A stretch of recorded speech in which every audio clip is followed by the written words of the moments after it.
মৰমৰ ছাত্ৰ ছাত্ৰীসকল অনলাইন গণিত সমাধান চেনেললৈ সকলোকে স্বাগতম জনাইছোঁ। লগতে সকলোৰে সহযোগিতা বিচাৰি মই আজি আৰম্ভ কৰিব গৈ আছোঁ দশমমান শ্ৰেণীৰ বাবে, বিশেষকৈ HSLC পৰীক্ষাৰ্থীসকলৰ বাবে মই আজি এই ভিডিঅ'টোৰ জৰিয়তে অনুশীলনী অৰ্থাৎ ৰিভিজন 3ৰ 7 নম্বৰ কুৱেশ্যনটো লৈছোঁ। এইটো দিয়া হৈছে উৎপাদক বিশ্লেষণ পদ্ধতিৰে ঘনমূল নিৰ্ণয় কৰা। 7ৰ 1 নম্বৰত দিয়া হৈছে 3375, 2 দিয়া হৈছে 4913, 3 দিয়া হৈছে 9261, 4 দিয়া হৈছে 13824। এই সংখ্যাকেইটাক আমি উৎপাদক বিশ্লেষণ পদ্ধতিৰে ঘনমূল নিৰ্ণয় কৰিব লাগে। গতিকে আহকচোন ছাত্ৰ ছাত্ৰীসকল, মই প্ৰথমতে নাম্বাৰ 1 3375 ইয়াৰ আমি মৌলিক উৎপাদকবিলাক কি হয় এইটো আমি প্ৰথম অৱস্থাত উলিয়াই লৈছোঁ। 3375 যেহেতু এইটো এটা শেষত 5 আছে অৰ্থাৎ মৌলিক সংখ্যা, গতিকে আমি মৌলিক সংখ্যা শেষত থাকিলে আমি 5ৰে হৰণ কৰিব পাৰি। 5ৰে হৰণ কৰিলে ইয়াত 5 6 গুণ কিমান হ'ব 30, বাকী থাকিব ইয়াত 3 37 হ'ব। ইয়াত 5 7 গুণ কিমান হ'ব 35, বাকী থাকিব 2 25 হ'ব। 5 5 গুণ 25। আকৌ যেহেতু মৌলিক সংখ্যা একক স্থানীয় অংকটো মৌলিক সংখ্যা 5 আছে, গতিকে আমি আকৌ 5ৰে হৰণ কৰিব পাৰিম। 5ৰে হৰণ কৰিলে 6ৰ ভিতৰত একবাৰ যাব, বাকী থাকিব 1 17, 3 5 গুণ 15, বাকী থাকিব 2 25, 5 5 গুণ 25। আকৌ যেহেতু মৌলিক সংখ্যা 5 আছে একক স্থানত, গতিকে 5ৰে হৰণ কৰিব পাৰিম। 5ৰে হৰণ কৰিলে 5 2 গুণ কিমান হ'ব 10, বাকী থাকিব ইয়াত কিমান, ইয়াত 3 35 হ'ব। 5 7 গুণ কিমান হ'ব 35। আকৌ যেহেতু এইটো এটা অযুগ্ম সংখ্যা আহি গ'ল, গতিকে এইটো আমি 3ৰে হৰণ কৰিব পাৰি। এতিয়া 3 9 গুণ কিমান হ'ব 27, আকৌ 3ৰে হৰণ কৰিলে ইয়াত 3 3 গুণ কিমান হ'ব 9। অৰ্থাৎ আমি 3375ৰ মৌলিক উৎপাদকবোৰ যদি লিখোঁ তেনেহ'লে কি পাইছোঁ, ইয়াত 3 পূৰণ 3 পূৰণ 3 অৰ্থাৎ 3টা 3 পাইছোঁ। আৰু কি আছে 5 কেইটা আছে 3টা আছে। ইয়াত 5 × 5 × 5 অৰ্থাৎ ইয়াৰ পৰা আমি এনেকৈ লিখিব পাৰি 3 × 5 লিখি পেলাই তাৰ ওপৰত একেবাৰে ঘন চিন এটা দিলোঁ। অৰ্থাৎ ঘন চিন দিয়া হ'ল মানে ইয়াত 3 কিউব অৰ্থাৎ 3টা 3, 5 কিউব অৰ্থাৎ 3টা 5। এতিয়া ইয়াৰ যেহেতু ঘনমূল নিৰ্ণয় কৰিব লাগে, গতিকে আমি এনেকৈ লিখিম 3√3375 অৰ্থাৎ এইটো হ'ল ঘনমূল চিন। ইয়াৰ ঘনমূলটো কিমান হ'ব তেনেহ'লে আমি কেনেকৈ লিখিম, ইয়াত 3√, তলত এইখিনি লিখিম 3 ×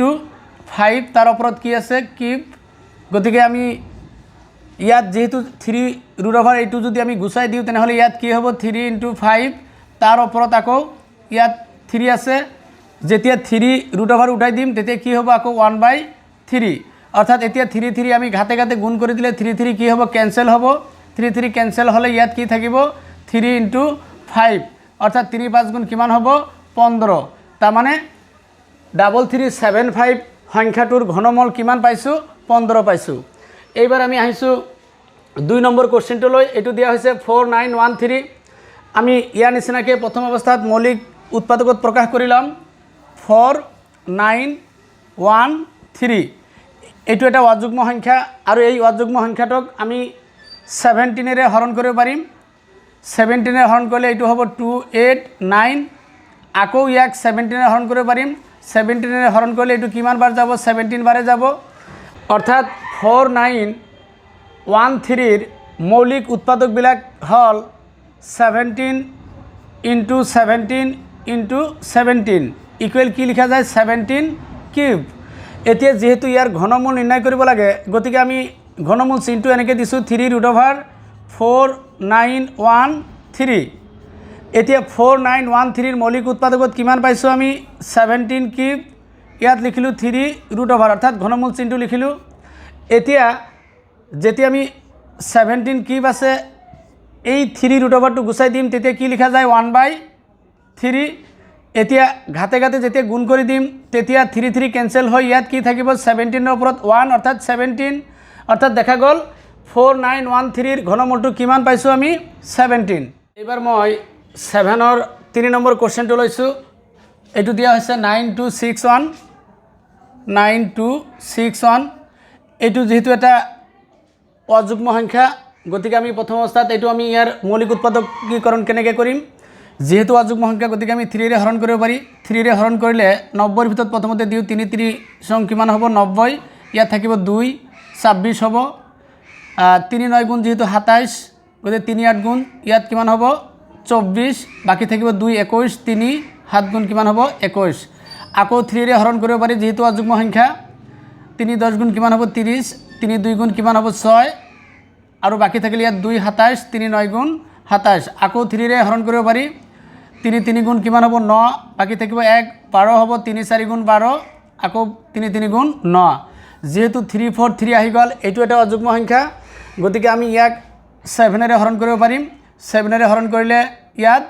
4 7 গুণ কিমান হ'ব 28 আৰু ইয়াত বাকি থাকিব 6 63 হ'ব 7 নং কিমান হ'ব 63 আকৌ 49 হল এতিয়া আকৌ 7 ৰে হৰণ কৰিলে 7 7 গুণ কিমান হ'ব 49 অৰ্থাৎ ইয়াত দেখা গ'ল আমি 9261 ইয়াৰ মৌলিক উৎপাদকবিলাক কি পাইছোঁ আমি ইয়াত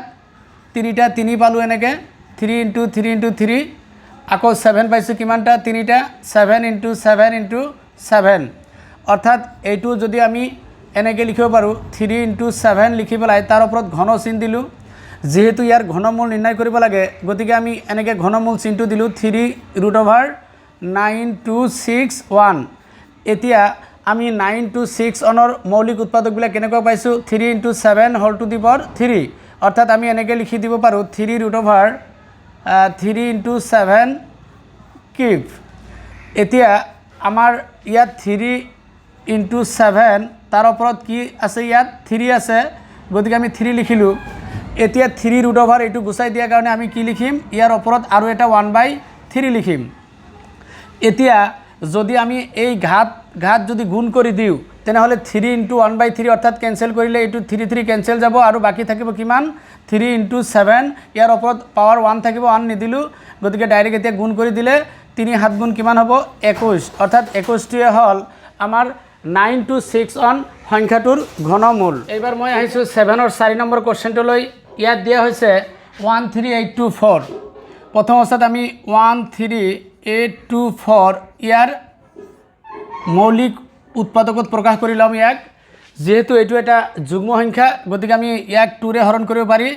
6 2 গুণ কিমান হ'ব 12 বাকি থাকিল 1 18 9 2 গুণ 18 আকৌ ইয়াত 2 2 ৰ ভিতৰত একবাৰ 2 2 গুণ কিমান হ'ব 4 যেহেতু যুগ্ম সংখ্যা গতিকে আকৌ 2 ৰে হৰণ কৰিব পাৰি 2 3 গুণ 6 ইয়াত 4 2 গুণ 8 বাকি থাকিল 1 11 5 2 গুণ 10 আকৌ 1 থাকিল 12 হল 6 2 গুণ 12 আকৌ 2 ৰে হৰণ কৰিব পাৰি যেহেতু যুগ্ম সংখ্যা 2 3 ৰ ভিতৰত একবাৰ বাকি থাকিল 1 14 7 2 গুণ 14 বাকি 2 2 গুণ 4 1 থাকিল 16 8 2 গুণ 16 আকৌ যুগ্ম সংখ্যা 2 ৰে হৰণ কৰিব পাৰি ইয়াত কিমান হ'ব 8 2 গুণ 16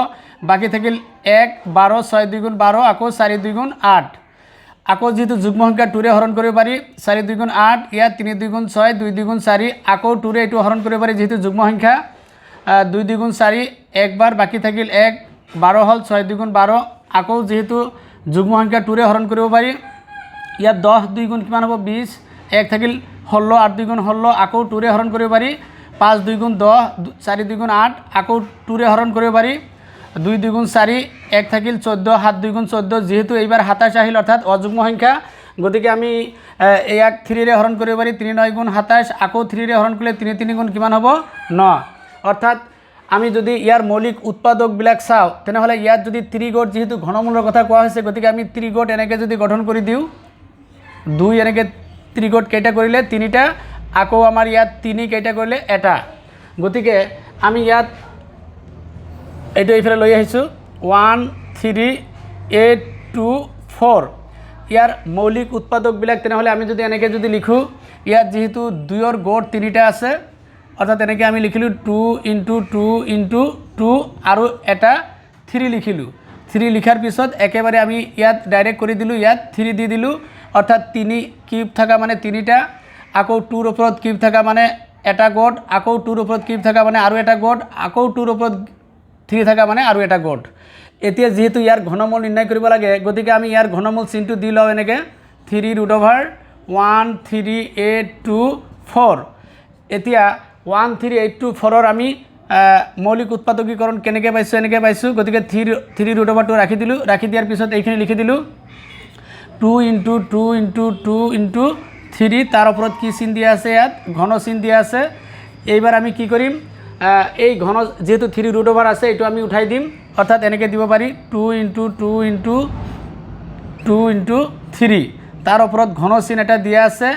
আৰু 3√2 উঠাই দিলে আমি কি লিখিম 1/3 এতিয়া ঘাতে ঘাতে যদি ইয়াতে গুণ কৰি দিওঁ তেনেহ'লে 3 × 1/3 হ'ব অৰ্থাৎ 3 3 কেঞ্চেল যাব কেঞ্চেল যোৱাৰ পিছত ইয়াত কি থাকিব 2 × 2 × 2 × 3 অর্থাৎ এইখিনি যদি আমি গুণ কৰি দিওঁ তেনেহ'লে 2 2 গুণ কিমান হ'ব 4 4 2 গুণ 8 3 8 গুণ কিমান হ'ব 24 অৰ্থাৎ 24 এই 24টোৱে হ'ল আমাৰ 13824ৰ ঘনমূল এইবাৰ মই আহিছোঁ ৰিভিজন 3ৰ 8 নম্বৰ কোৱেশ্চনটোলৈ এইটো দিয়া হৈছে উৎপাদক বিশ্লেষণ নকৰাকৈ ঘনমূল অনুমান কৰি লিখা অৰ্থাৎ নাম্বাৰ 1 2 3 4 চাৰিটা অংক দিয়া আছে আৰু এই চাৰিটা অংক আমি ঘনমূল নিৰ্ণয় কৰিব লাগে ইয়াৰ অনুমান কৰি পেলাই ইয়াত যেহেতু দিয়া আছে 1 2 1 6 7 দিয়া আছে এই সংখ্যাটোৰ ঘনমূল নিৰ্ণয় কৰিব লাগে গতিকে আমি ইয়াত ডাইৰেক্ট আমি লিখি দিছোঁ এইটো ঘনমূল চিন লৈছোঁ প্ৰথম অৱস্থাত 1 2 1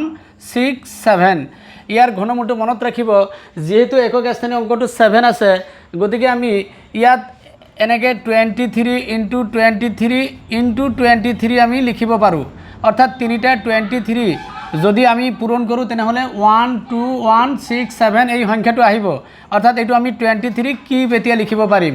কাৰণ ইয়াত 3 3 গুণ 9 আকৌ 3 9 গুণ কিমান হ'ব 27 27ৰ কিমান আহিব একক স্থান অংকটো 7 গতিকে এইটো মিলি গৈ আছে সেইকাৰণে ইয়াৰ ঘনমূলটো কিমান হ'ব 23 একেদৰে আমি 2 নম্বৰলৈ আহিছোঁ ইয়াত দিয়া আছে 8000 অৰ্থাৎ আমি জানো যেহেতু 8 আছে এইটো আৰু ইজি অৰ্থাৎ 8 যেহেতু 2 পূৰণ 2 পূৰণ 2 অৰ্থাৎ 3 বাৰ 2 গুণ কৰিলে 8 হয় অৰ্থাৎ আমি এনেকৈ লিখিব পাৰোঁ 20 × 20 ইনটু আকৌ কি লিখিব পাৰি 20 অৰ্থাৎ তিনিটা 20 যদি আমি গুণ কৰোঁ তেনেহ'লে আমাৰ কিমান আহিব 8000 অৰ্থাৎ 20 ইয়াত কি লিখিব পাৰোঁ কিউব যেহেতু 20 কিউব লিখিব পাৰোঁ সেইকাৰণে আমাৰ ইয়াত 3√800 ইয়াৰ ঘনমূলটো কিমান পাম তেনেহ'লে 20 পাম এতিয়া আমি আহিছোঁ 3 নম্বৰ কোৱেশ্চনটোলৈ 4096 এতিয়া 3√4096 ইয়াৰ ঘনমূলটো কিমান হয় আমি চাই লওঁ ইয়াত যেহেতু 4096 আছে গতিকে ইয়াত কি কৰিব তিনিটা 16 এনেকৈ গুণ কৰিব 16 × 16 × 16 এনেকৈ গুণ কৰিব কিয়নো ইয়াত 6 6 গুণ 36 আকৌ 36ৰ কিমান হ'ব 6 আকৌ 6ৰে এই একক স্থানীয় অংক দুটা যদি গুণ কৰি দিওঁ তেনেহ'লে কিমান হ'ব 6 6 গুণ 36 অৰ্থাৎ 36ৰ আকৌ হ'ব 6 গতিকে আমাৰ একক স্থানীয় অংকটো কিমান আহিব 6 আহিব অৰ্থাৎ তিনিটা 16 যদি আমি এনেকৈ কিউব কৰি দিওঁ বা গুণ কৰি দিওঁ তেনেহ'লে কিমান আহিব 4096 সেইকাৰণে ইয়াৰ ঘনমূলটো কিমান হ'ল 16 একেদৰে ইয়াত 4 নম্বৰ কোৱেশ্চনটোলৈ আহিছোঁ 5832 ইয়াৰ ঘনমূলটো কিমান হ'ব 3/5832 ইয়াৰ যেহেতু একক স্থানীয় অংকটো কিমান আছে 2 আছে গতিকে আমি 2টো কেনেকৈ পাম এনেকৈ যদি 18 পূৰণ 18 লিখোঁ তেনেহ'লে এই একক স্থানীয় অংক তিনিটা যদি আমি গুণ কৰি দিওঁ তেনেহ'লে 8 8 গুণ কিমান হ'ব 64 64ৰ কিমান হ'ব 4 আকৌ 4ৰ লগত যদি এই একক স্থানীয় অংকটো গুণ কৰি দিওঁ তেনেহ'লে 4 8 গুণ 32ৰ কিমান আহিব 2 আহিব অৰ্থাৎ এই 2টো আহিব সেইকাৰণে মনত ৰাখিব 18 × 18 × 18 অৰ্থাৎ আমি এইটো লিখিব পাৰোঁ কি 18 কিউব আমি 18 কিউব লিখা মানে ইয়াৰ ঘনমূলটো তেনেহ'লে কিমান হ'ব এই কিউবৰ তলত যিখিনি এইখিনি হ'ল ইয়াৰ ঘনমূল অৰ্থাৎ ইয়াৰ ঘনমূলটো কিমান হ'ব 18 এইবাৰ আহিছোঁ মই ৰিভিজন 3ৰ 9 নম্বৰ কোৱেশ্চনটোলৈ এইটো এনেকুৱা দিয়া হৈছে এটা ঘনকৰ দিশ 1.2 চেণ্টিমিটাৰ ঘনকটোৰ আয়তন কিমান গতিকে এই প্ৰশ্নটো মনত ৰাখিব সদায় পৰীক্ষাবিলাকত সদায় আহিয়ে থাকে গতিকে ইয়াৰ আমি সলিউশনটো আমি সংক্ষেপে দিয়াৰ চেষ্টা কৰিছোঁ প্ৰথম অৱস্থাত আমি ইয়াত যদি এনেকৈ লিখি লওঁ যে ইয়াত দিয়া আছে আমাৰ ইয়াত এনেকৈ লিখিলোঁ ঘনকৰ দিশটো যদি আমি ইয়াত এল বুলি লওঁ তেনেহ'লে দিশ এল ইকুৱেল কিমান 1.2 চেণ্টিমিটাৰ লিখি দিলোঁ একেবাৰে এতিয়া আমাৰ কি লাগে আয়তন গতিকে আমি ডাইৰেক্ট আমি আয়তনটো উলিয়াই দিছোঁ সংক্ষেপে আয়তন সমান আমি জানো ঘনকৰ আয়তন সমান কি হয় এল কিউব যেহেতু ঘনকৰ দিশ প্ৰস্থ আৰু উচ্চতা সমান সমান সেইকাৰণে দৈৰ্ঘ্য পূৰণ প্ৰস্থ পূৰণ উচ্চতা এই গুণ কৰি যি হ'ব সেইখিনি কি হ'ব আয়তন অৰ্থাৎ ইয়াত এল কিউব দিয়া আছে তেনেহ'লে এলৰ মানটো কিমান দিয়া আছে 1.2 সেন্টিমিটাৰ দিয়া আছে গতিকে তাৰ ওপৰত আমি কি চিন দিলোঁ ঘন চিন দিলোঁ এতিয়া 1.2 আমি তিনিবাৰ গুণ কৰিলে হৈ গ'ল এনেকৈ আমি যদি 1.2 আকৌ 1.2 যদি প্ৰথম অৱস্থাত দুবাৰ গুণ কৰোঁ তেনেহ'লে আমি জানো ডাইৰেক্ট গুণ কৰি দিছোঁ বাৰং বাৰং কিমান হয় 144 হয় এনেকৈ পূৰণৰ ক্ষেত্ৰত দশমিকটো ইয়াত এক ঘৰ পিছত ইয়াত এক ঘৰ পিছত গতিকে আমি দুই ঘৰ পিছত দি দিলে হ'ল আকৌ 1.2 এটাৰে গুণ কৰিব লাগিব গতিকে আমি এতিয়া যদি গুণ কৰি দিওঁ তেনেহ'লে ইয়াত কিমান হ'ব 4 2 গুণ 8 আকৌ 2 4 গুণ 8 আকৌ 2 1 গুণ কিমান হ'ব 2 আকৌ এক ঘৰ কাটি দিলোঁ 4 1 গুণ 4 ইয়াত 4 1 গুণ 4 1 1 গুণ 1 এতিয়া যোগ কৰি দিলোঁ কিমান হয় 8 ইয়াত 8 4 12 2 হাত থাকিল 1 2 আৰু 4 6 আৰু 1 কিমান হ'ব 7 আৰু ইয়াত থাকিল কিমান 1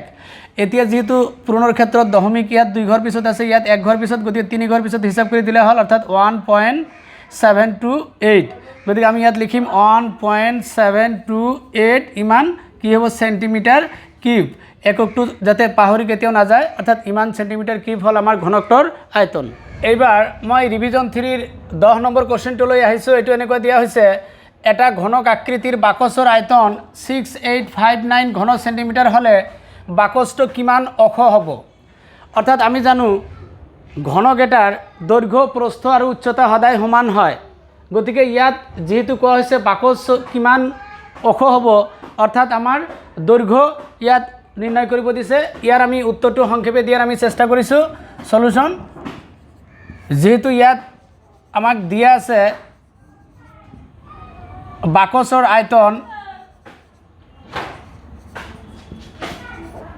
বাকচৰ আয়তন দিয়া আছে সমান কিমান 6859 ইমান সেন্টিমিটাৰ কিউব অৰ্থাৎ ঘন সেন্টিমিটাৰ অৰ্থাৎ আমি এনেকৈ লিখিব পাৰোঁ আয়তনৰ যেটো আমি জানো ফৰ্মুলা এল কিউব অৰ্থাৎ এল কিউব ইকুৱেল ইয়াত কিমান দিয়া আছে 6859 সেন্টিমিটাৰ কিউব গতিকে আমি ইয়াৰ পৰা এল কিউব ইকুৱেল কি লিখিব পাৰোঁ এইটো 19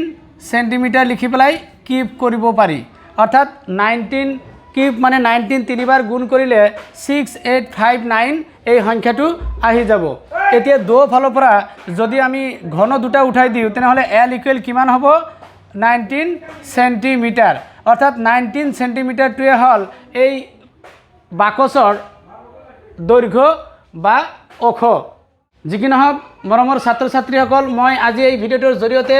7ৰ পৰা 10 নম্বৰ কোৱেশ্চনটোলৈ গোটেইকেইটা প্ৰশ্নৰ আমি